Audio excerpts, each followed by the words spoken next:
Hola Roberto, ¿cómo estás? Claro, estábamos con la ministra acá, la encontramos en una pauta en la comuna de Pedro Aguirre Cerda, muy atentos escuchando la conversación y lo comentábamos, hay preocupación respecto de esta cifra, es levemente superior a lo que se esperaba, pero de alguna manera la ministra me anticipaba que ella lo había señalado, anunciado, porque eran los meses de invierno donde habitualmente sube el desempleo, pero de todas maneras es más alto de lo que se esperaba. Ministra, ¿cuál es la reacción del gobierno ante este 9% y estos 10 meses consecutivos de alza del desempleo en Chile?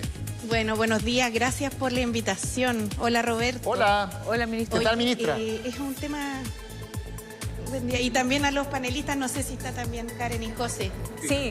Hola ministra, ¿qué tal? Se le ha extrañado. Sí, hoy tiene que venir. Sí. No, evidente. Sí. Evidente que cuando salen las cifras de desempleo, sean de la magnitud que sean, uno se preocupa porque sabemos que las personas son las que viven a partir de un sueldo con su trabajo.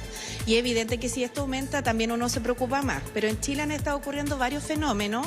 Uno de ellos es que ha crecido bastante la fuerza de trabajo. Si ustedes ven la tasa de desempleo desestacionalizada y uno la compara, ocurre que la fuerza de trabajo creció más que lo que creció el desempleo. Entonces hay varias miradas que uno podría dar. Ministra, disculpe, la fuerza de trabajo es la gente que tenía empleo, que lo perdió y que sale a buscar. Y la que empieza a buscar pega también. Entonces yo creo que todas estas explicaciones medias técnicas que pueden usarse para argumentar hacia un lado o hacia el otro, la verdad es que quedan bien inconexas con la realidad de las personas, que es lo que a todos nos preocupa. Y en ese sentido yo creo que es muy importante lo que el presidente anunció anoche en la cadena nacional sobre el presupuesto. Porque cuando se anuncia que se va a fortalecer la construcción de obras públicas en torno, por ejemplo, a los temas de hospitales, que hoy día estamos precisamente acá con la ministra Jimena Aguilera viendo este tipo de materia, estamos diciendo precisamente que se va a fortalecer la contratación de mano de obra para este tipo de actividades. Cuando se habla de un presupuesto reactivador para el próximo año, se habla de eso, básicamente de obras públicas. ¿Cuánto podría incidir esto y qué otros factores podrían incidir en que disminuya en los próximos meses? El primero que quisiera señalar y que yo creo que el más clave que va a incidir ha sido todo el ajuste que hemos vivido en la economía, que ha sido duro porque hay que recordar que la inflación ha sido alta y ha venido en los últimos meses bajando. En agosto del año pasado estuvimos cerca de un 14%. Y por tanto, si nosotros vemos, a lo mejor una persona en la casa se preguntará qué tiene que ver esto con el empleo, pero tiene mucho que ver, porque cuando la inflación es alta, para contener la inflación, el Banco Central fija una tasa de interés alto. Y cuando la tasa de interés es alto, endeudarse es más caro. Entonces, para hacer proyectos productivos, los empresarios, para construir algo, para desarrollar una obra, para hacer una empresa, se endeudan. Y si la tasa de interés es alta, esto hace que esa decisión no se tome. Entonces, hay un ciclo, eso es lo que quiero decir. Y la inflación ha ido bajando. Por tanto, esto se va a ir revirtiendo. Ahora, ¿usted cree que se va a ir revirtiendo? Porque hay muchos especialistas que dicen que debería seguir subiendo el desempleo debido a la contracción económica. Y esto se ve reflejado también en algunas cifras que tienen que ver con los aumentos por justificación de la empresa. La empresa está despidiendo más personas y lo hacen porque prácticamente no tienen más crecimiento, tampoco están generando nuevos empleos. Sí, bueno, miren, lo primero señalar que aquí, desde que asumimos como gobierno, varios han estado vaticinando debacles que no han ocurrido.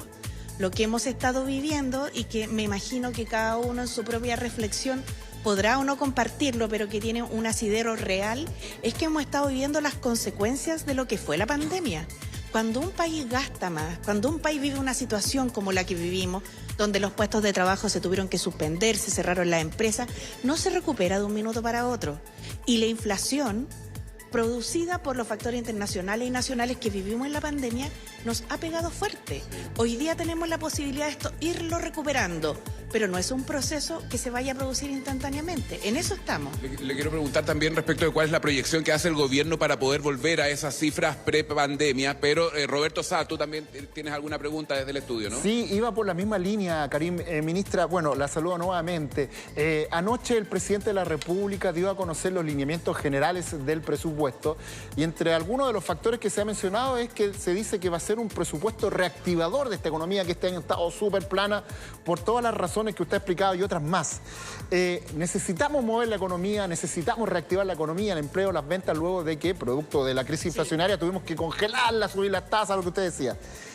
Si pudiera explicarnos ahí bien en fácil, con pera y manzana, ¿cómo se va a mover la economía y cómo se van a generar empleos? No sé, gastar harta plata en obras públicas, construir caminos, viviendas sociales, qué sé yo. ¿Cómo van a mover la maquinita para que el empleo, la economía vuelva a crecer y el empleo, que es lo que más nos interesa, se vuelva a mover más dinámicamente?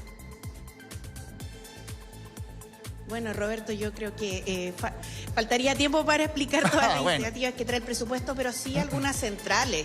Es evidente, por ejemplo, que el compromiso que el mismo presidente ayer ratificó en torno a la construcción de las 260.000 viviendas va a ser algo que va a favorecer positivamente la economía.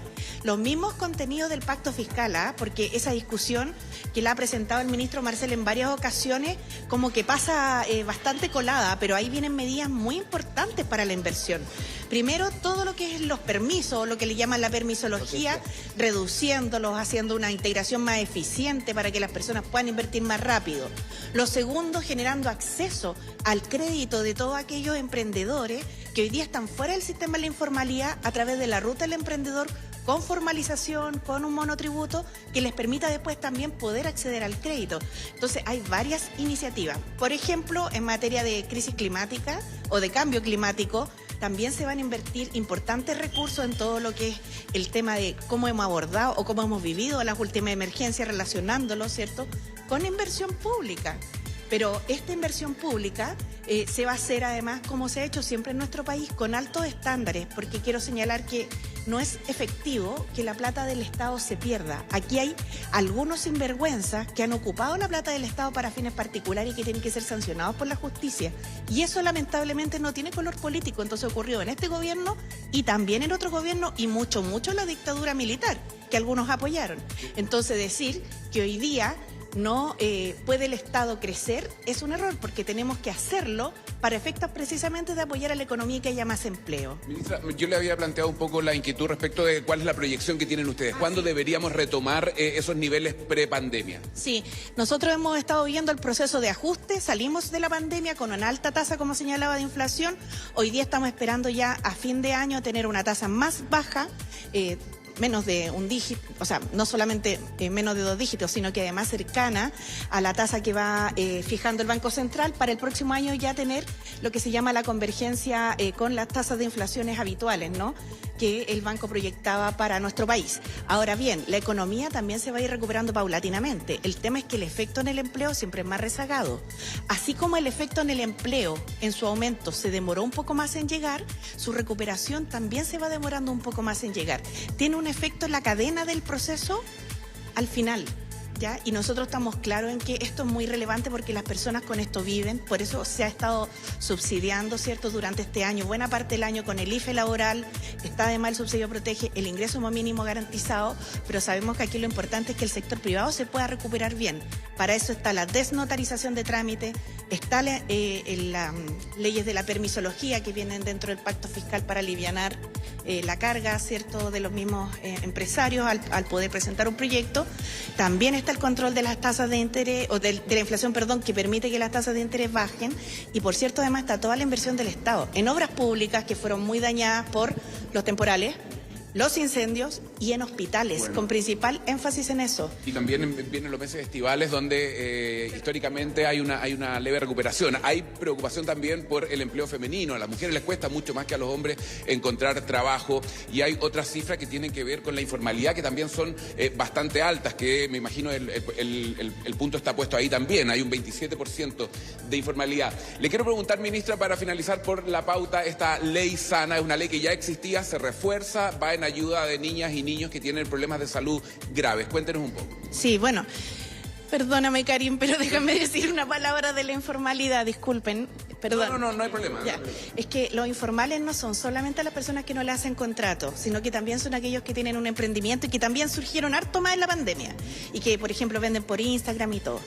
En el proyecto de pacto fiscal viene algo muy importante para el país, que es la ruta del emprendedor, y que parte con estos emprendedores que llamamos informales, en que se puedan inscribir y pagar en impuestos internos me refiero, y pagar un tributo mensual simple que va a cubrir sus obligaciones de impuestos y de seguridad social. Eso les va a facilitar la vida a ellos, les va a permitir además tener acceso a cosas que hoy día no tienen, por ejemplo, financiamiento bancario, y va a además tener una notable mejoría porque es un monotributo más bajo. El llamado es a registrar. Sí. Y sobre la ley sana que estamos mejorando hoy día, bueno, tiene harto que ver también precisamente con los temas de empleo y en particular con los de empleo femenino, porque cuando a una se le enferman los hijos, las primeras en abandonar el empleo son las mujeres. Esta ley lo que hace es proteger a las familias frente al padre y a la madre trabajadora, le da una licencia médica para acompañar al hijo o hija y tiene varios avances, pero brevemente lo primero es que, por ejemplo, si uno le toca la difícil situación de tener un hijo con cáncer, en la ley sana se contemplaba que lo podía acompañar hasta 90 días, ahora van a ser 180. Y lo otro es que se va a sumar porque esto es para cáncer, trasplante, un accidente grave o una situación de riesgo de vida, pero se agrega además una quinta contingencia que se llama, y se va a dar esta licencia, este permiso, cuando también la mamá o el papá tenga al hijo hospitalizado en la UTI o la UCI. Por 15 días. Y sabes qué es importante, porque hoy día la gente, imagínese cómo uno va a trabajar si el hijo está hospitalizado en la UTI o la UCI. ¿Quién es la primera que renuncia a la pega? La mujer. Entonces, si queremos que las mujeres de verdad se incluyan, esto no basta con decirlo en el discurso, hay que tomar medidas reales.